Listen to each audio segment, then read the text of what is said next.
Chers lecteurs, bonjour, j'espère que vous allez bien.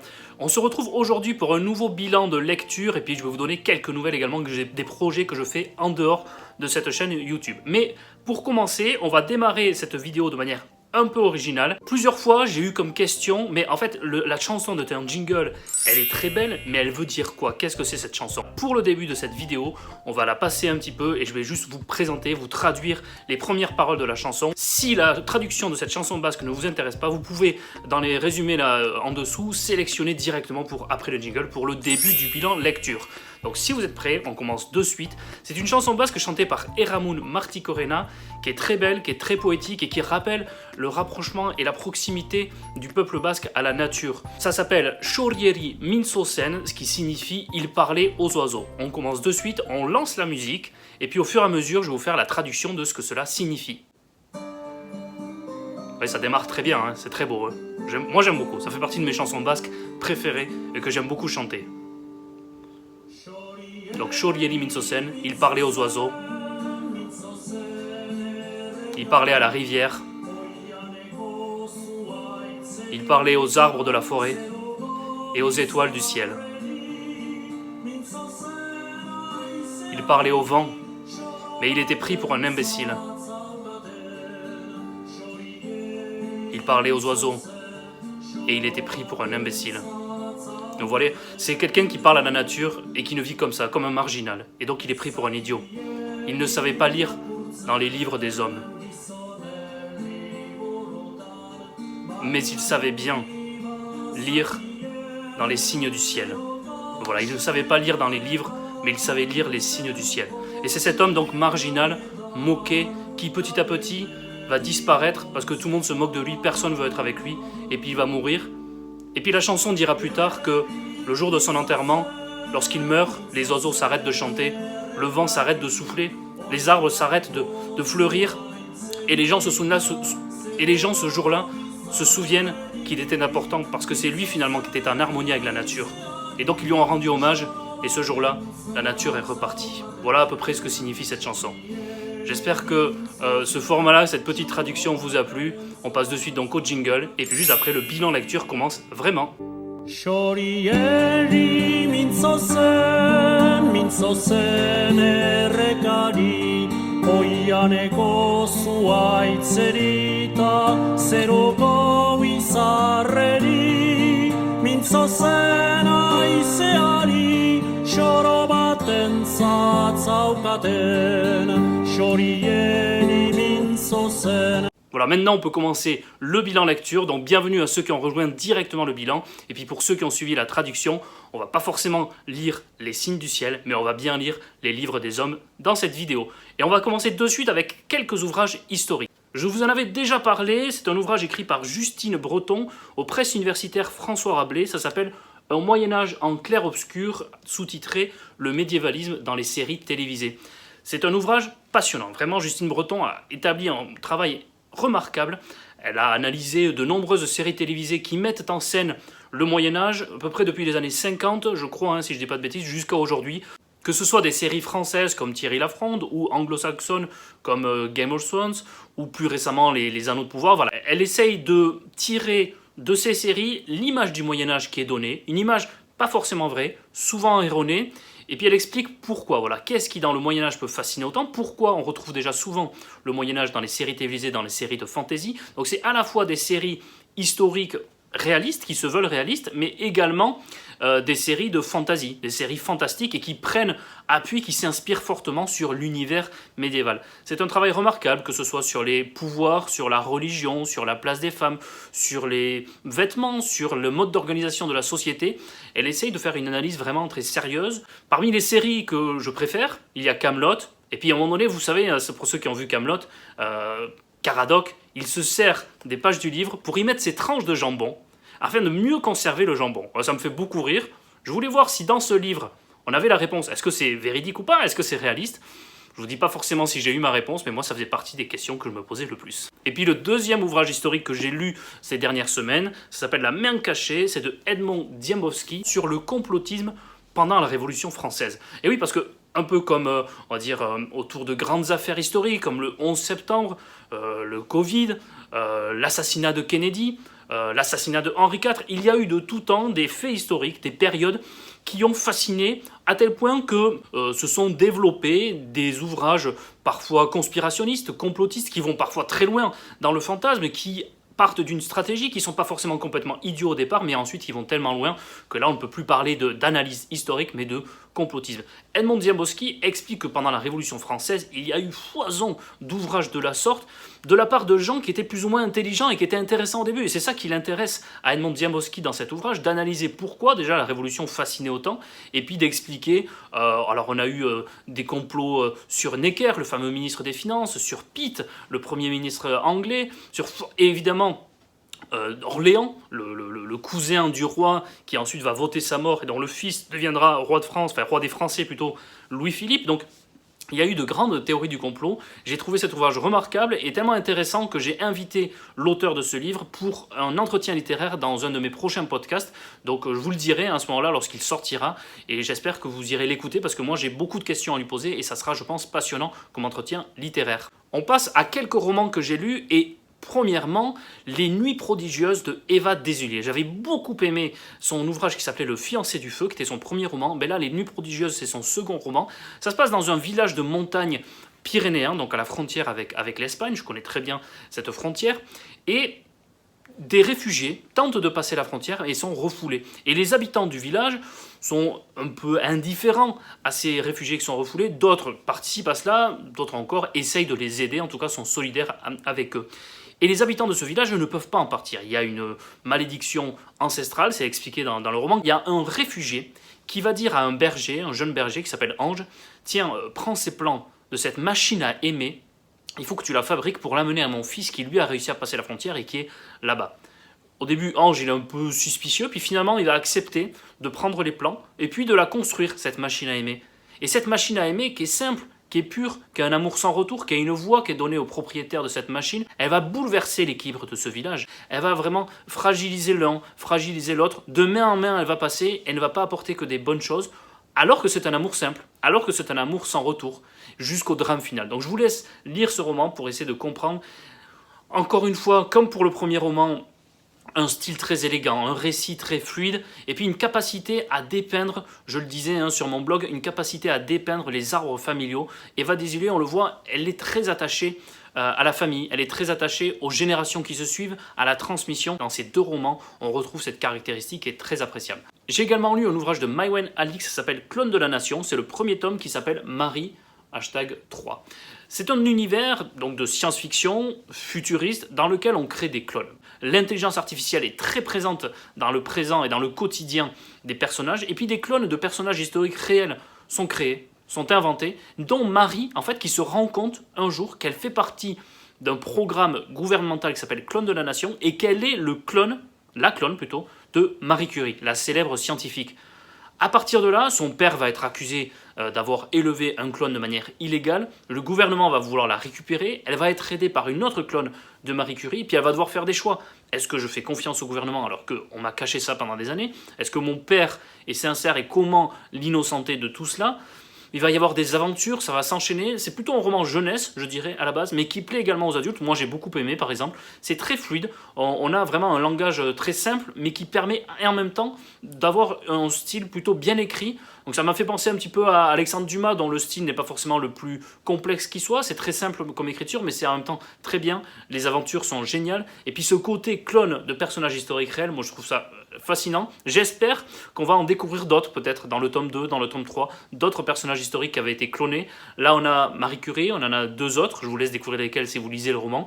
C'est vraiment très bien et j'ai vraiment très envie là de lire le tome 2 qui est sorti récemment. Et puis troisième roman que j'ai lu, ça s'appelle Le Chevalier aux épines, de l'immense Jean-Philippe Jaworski. Vous savez, Jean-Philippe Jaworski et son incroyable roman Gagner la guerre, qui est pour moi l'un des plus grands romans de tous les temps en fantasy. Et en plus c'est de la fantasy française, donc c'est génial. Et là en fait, alors qu'il était parti dans un cycle de fantasy basé sur la culture celtique, Jean-Philippe Jaworski retourne dans son univers donc de Gagner la guerre, donc dans son vieux royaume qu'il avait inventé. L'histoire, c'est que ce chevalier aux épines, il est accusé d'avoir eu une relation adultère avec une duchesse. Mais cette duchesse qui a été emprisonnée, qui a été jugée, le jour de son procès, le chevalier aux épines n'est pas venu pour la soutenir, n'est pas venu pour s'expliquer sur cette situation. Elle dit qu'elle est innocente, et lui, il n'y est pas allé. Et donc on a vraiment l'impression d'être dans le Moyen-Âge, parce qu'il traverse les villages, c'est très bien, l'ambiance elle est extraordinaire, on a vraiment l'impression de lire un vieux roman de chansons de gestes, c'est vraiment génialissime. Et puis comme d'habitude chez Jaworski, les personnages ont du relief, les actions sont très très bien décrites, le scénario est cohérent jusqu'au bout, et puis la fin, voilà, pour ceux qui ont lu Gagner la guerre.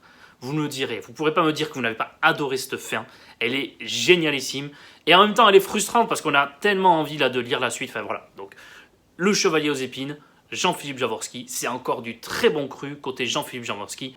Yawara de Naoki Urasawa, une série sur le judo, mais faite par Naoki Urasawa, vous vous doutez bien que ce n'est pas qu'une simple série sur le judo. C'est également une série de tranches de vie, donc on suit cette jeune adolescente dont le grand-père veut obliger à devenir une grande championne du judo. Elle a un talent immense, lorsqu'elle veut, elle gagne tout le temps en fait. C'est assez simple, elle gagne quasiment tout le temps. Et son grand-père la force, l'entraîne de manière très acharnée à ce qu'elle soit une championne du judo. Et elle, la seule chose qu'elle veut, c'est avoir une vie d'adolescente simple. Elle ne veut pas être championne du judo, elle en a un peu marre parce qu'elle a l'impression que ça lui gâche sa vie. Et on suit ça, on suit les aventures de cette adolescente pendant 11 tomes pour l'instant, je crois qu'il y en a 20 au final parce que c'est une série qui est rééditée par Kana. C'est vraiment très bien, c'est très bien dessiné, les personnages secondaires autour d'elle sont géniaux, notamment le journaliste dont elle est amoureuse et qui est amoureux d'elle, mais en même temps ils n'osent pas se le dire, enfin bref. Naoki Urasawa a un talent extraordinaire et pour l'instant je trouve que ça ne faiblit pas au niveau du rythme. Autre mangaka culte là, qui écrit un manga, ça s'appelle Journal d'une vie tranquille, c'est chez Vega et c'est écrit par Tetsuya Shiba, vous savez le fameux mangaka qui a écrit le manga de boxe Ashita no Joe. Et là en fait il raconte à la fois sa jeunesse, à la fois les temps présents. Donc on a à peu près les deux enjeux sur sa jeunesse lorsqu'il est revenu de Chine avec ses parents au lendemain de la Seconde Guerre mondiale. Et puis l'enjeu d'une personnage dont la carrière est derrière lui et qui essaye de survivre dans son époque et en même temps qui essaye de survivre avec les fantômes de son passé et de ses succès. C'est très très bien. Là aussi, c'est à moitié tranche de vie et en même temps, on est à l'intérieur du milieu de l'édition du manga. C'est très très bien. Une série que j'ai terminée qui était en 2 tomes chez Kiyun, Les Amants Sacrifiés. J'avais parlé déjà du premier tome que j'avais adoré. Là, j'étais un petit peu déçu par les débuts du second tome que je trouvais qu'il n'était pas à la hauteur en termes d'intensité et d'enjeu par rapport au premier tome. Vous savez, c'est cette série où une femme se rend compte que son mari trahit potentiellement le Japon à l'approche de la Seconde Guerre mondiale. Sauf qu'on essaye de comprendre quelle est cette trahison, qu'est-ce qu'il y a derrière, et elle va devoir faire le choix. Est-ce que je le soutiens? Est-ce que je le dénonce auprès des autorités? Qu'est-ce que je dois faire? Qu'est-ce qui est le plus important? L'amour de son mari, son foyer ou l'avenir de sa nation. La fin, notamment les révélations finales et les décisions finales des personnages sauvent vraiment ce tome 2. Le mouvement de la Terre, donc c'est chez Kiyun. Ça raconte l'histoire d'un jeune homme dont la famille veut absolument qu'il étudie la théologie. Lui, ce qui l'intéresse, c'est l'astronomie et ce qu'il veut démontrer, c'est l'héliocentrisme. Le fait qu'en fait, contrairement aux croyances ancestrales, la Terre n'est pas le centre de l'univers, mais ça serait plutôt le Soleil et la Terre tournerait autour du Soleil. Ça raconte cette histoire avec une époque pleine de croyances, une époque pleine de torture envers tous ceux qui essayaient de remettre en cause la doxa commune. C'est très bien. Les dessins ne sont pas forcément extraordinaires. Ce que je reproche peut-être à ce manga, outre le scénario qui est vraiment très bien, le niveau scénario et niveau récit, on a envie de connaître la suite. Ce qui me gêne un petit peu, c'est la qualité des dessins et notamment qu'il n'y ait pas de décor. Voilà, moi ce que j'aime bien souvent dans les mangas, c'est qu'il y a un décor qui est travaillé, lorsqu'on n'a pas que les personnages, mais qu'on a un vrai contexte et une vraie ambiance qui entoure les personnages. Là, peut-être que cela me manque un peu pour en faire un grand manga et pour lui donner une note exceptionnelle, mais malgré tout, rien que pour le côté historique et pour le côté narration, ça reste un très très bon manga. Et enfin, une série que je suis et que je lis au fur et à mesure des semaines avec mon cousin, c'est une série de chez Kana, donc une vieille série de Tsutomu Takahashi qu'on a découvert grâce à nos amis du podcast de PCF Manga. Donc voilà, c'est édité chez Kana, ça s'appelle Bakuon Reto. Ça raconte, alors voilà, là c'est étonnant, mais pour l'instant j'aime beaucoup les 2 premiers tomes. Je viens de finir le 2e tome, et j'aime beaucoup alors que ça raconte des jeunes qui font de la moto et qui se battent. Voilà. Et là, dit comme ça, en fait, moi-même, je me serais dit, mais c'est pas intéressant ça. Donc j'ai insisté, je me suis dit, bon, si eux me le conseillent, c'est que c'est bien. Et en fait, c'est vraiment très bien. Parce qu'on est vraiment dans l'univers de ce que les Japonais appellent les bosozoku. Voilà, j'espère ne pas m'être trompé dans le mot. Ça s'appelle les bosozoku. Donc ces jeunes qui aimaient faire de la moto, qui aimaient faire du bruit, et qui en même temps, entre bandes rivales, parfois étaient amenés à de la violence. Et on est en plein dans ces adolescents, on les suit, on est dans l'univers, on voit qu'il y a une vraie fraternité dans ces clans. Donc c'est de la manière dont c'est écrit, de la manière dont c'est dessiné, et de la manière dont les personnages semblent évoluer, c'est très très bien. Donc même si a priori vous n'aimez pas ce type de manga, je pense que ça pourrait vous plaire parce que les personnages sont attachants et parce qu'on a vraiment une vraie histoire qui est en train de se fonder au cœur même de ces clans. Voilà. Donc j'aime beaucoup, je vais voir, et il y en a 18, donc au fur et à mesure des semaines, je vous ferai sur mes réseaux sociaux un petit bilan de l'avancée de ce manga, qui encore une fois n'était pas ma tasse de thé à la base, mais pourquoi pas, voilà, on va continuer. Voilà, j'en ai terminé pour la partie bilan, lecture, donc que ce soit des essais historiques, des romans, et puis des mangas. Peut-être juste rapidement, quelles vont être mes lectures des prochains jours. Déjà niveau roman, un roman écrit par Marine Duval et ça s'appelle Epos, des aubes et des fins. Niveau manga, ça s'appelle Terukan Boys chez les éditions Doki Doki. Ça raconte l'histoire de trentenaires qui apparemment vont se retrouver alors qu'au niveau lycée, ils avaient créé ensemble un groupe de rock. Là, ils vont se retrouver pour braquer 30 millions de yens. Ça a l'air complètement fou. Voilà, Terukan Boys. Et puis deux bandes dessinées qui sont des adaptations de romans, de classiques. Donc La Chambre des officiers chez Grand Angle, et puis aux éditions Ouest France, Pêcheurs d'Islande de Pierre Loti, adapté par Alexandre Noyer, et La Chambre des officiers, adapté par Philippe Charlot et Alain Grand, d'après le roman évidemment de Marc Duguin. Et puis enfin un essai, je ne vous en dis pas plus, je l'ai commandé sur internet, il est censé arriver là, dans les prochains jours, je vous en reparlerai de cet essai. Et il faut que la personne me l'envoie. Donc voilà, j'attends qu'elle me l'envoie. Si elle regarde cette vidéo, dépêchez-vous parce que j'ai vraiment hâte de le lire. Voilà, donc ça c'était pour mes lectures des prochains jours. Avant de terminer cette vidéo, je vais vous présenter rapidement quelques projets que je fais en dehors de cette chaîne YouTube. Il y a d'abord une invitation que j'avais eue par l'université Ohio State et son centre d'excellence dirigé par Benjamin Hoffman. Ensemble, nous avons eu une interview avec Harry Ozelma, vous savez, le célèbre journaliste, qui a écrit un recueil de nouvelles qui s'appelle Nouvelles d'après 20h et qui m'a surpris. Voilà, c'est un recueil qui m'a beaucoup surpris, que j'ai apprécié, notamment dans l'aspect spirituel, dans la place de la mort et en même temps par le message qui, au fur et à mesure des nouvelles qui n'ont rien à voir entre elles, semble se dessiner. Eh bien écoutez, c'était un recueil de nouvelles finalement assez plaisant à lire et ça a été un vrai plaisir de l'interroger. Donc je vous mettrai le lien de la vidéo sous ma vidéo. J'espère que vous irez la voir et j'attends de vous peut-être que vous me donniez votre avis sur cet entretien et sur cette vidéo et si ça vous a donné envie ou non d'aller le lire. En tout cas, je remercie le centre d'excellence qui m'a invité à faire cette interview et je remercie évidemment Harry Roselma qui a eu la gentillesse de se rendre disponible pour répondre à nos questions et qui a répondu de manière fort passionnante. Par exemple, j'ai appris que c'était un immense passionné de science-fiction et d'Asimov. Et l'interview, quand moi je commence ma partie question dans la deuxième partie de la vidéo, il commence comme ça, je me suis dit tiens, là on est entre de bonnes mains. Voilà. Autre projet, mon podcast qui avance, vous savez, je vous avais présenté, donc je vous avais mis sur cette chaîne le premier épisode, je vous avais présenté le second, il y en a eu un troisième entre-temps avec Camille Junot, donc qui est responsable du compte Instagram La Minute Culture, un compte à plus de 250 000 abonnés, je crois, qui chaque jour, quotidiennement, parle de culture, essaye de montrer à travers des tableaux, des musées, des ouvrages, essaye de rendre la culture disponible et ouverte à tous. C'est très très bien qu'on compte, si vous ne le connaissez pas, je vous invite à aller le suivre.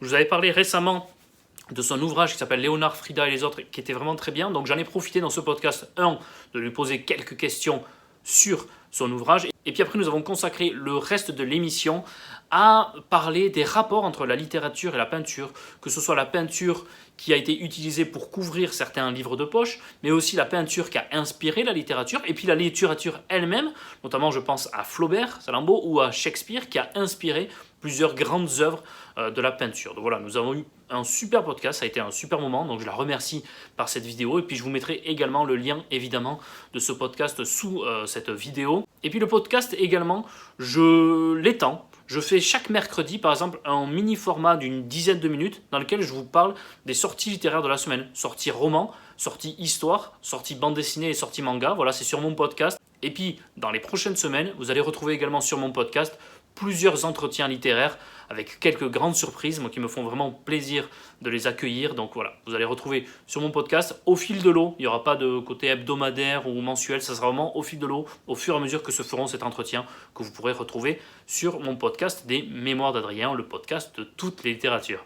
Voilà, j'espère que cette vidéo vous a plu. Moi, ça me fait plaisir parce que ça faisait quelques temps que j'avais pas fait de vidéo et c'est un immense plaisir de venir vous parler de littérature ici. À chaque fois, les commentaires sont bienveillants. À chaque fois, j'ai d'excellents retours de mes vidéos. Donc, je suis ravi. Continuez comme ça. Prenez soin de vous, lisez des livres. Et puis, à très bientôt pour un nouvel épisode des Mémoires d'Adrien. Au revoir.